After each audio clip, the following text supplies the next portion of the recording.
त्याला आढळून त्याला असा प्रकार कुठं दाखवलेला. कुठं जालन्यातून निघालो कधी आज आज अडवलं बोराडे यांना आज प्रशासनाने बाहेर येणार काय संबंध त्यांना अडवायचं? मला आता माहित झालं, मला माहित नाही. मी घेतो मुंबईला माहिती. जाणार होते आंदोलनासाठी. जायलाच पाहिजे त्यांनी. त्यांचे काय बापाच पेंडे काय? यांचे काय मुंबई? धनगराच्या लेकरांना शिकायचं नाही काय?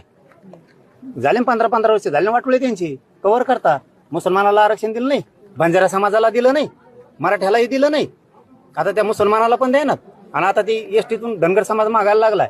तुम्हाला त्याच्यात राजकारण करायचं, अडवायचं. त्याने काय भ्यायचं त्यांना? काय संबंध नाही कोणाचा अडवायचं. एसटीतून आरक्षण घ्यायचं म्हणजे घ्यायचं. एकाही धनगरांनी याच्यात राजकारण करू नये. सगळ्यांनी ताकदीनं उभारून लेकरा बाळाचं कल्याण होईल हे लक्षात ठेवा. धनगरांनी आरक्षण नंतर करताय, सॉरी आपल्याला राजकारण तुम्हाला नंतर करताय. आरक्षण जाऊ देऊ नका. लेकरा बाळाच्या पिढ्या सुधारतील, कल्याण होईल त्यांचं. राजकारण नंतर करा. तुम्ही कोणत्याही पक्षात असाल, ते जर आता मुंबईला चालले असले, त्यांच्या पाठीशी धनगरांनी उभा राहायला पाहिजे. आणि ते जर रस्त्याने चालले असले, तर मी आज आपल्या पत्रकार बांधवाच्या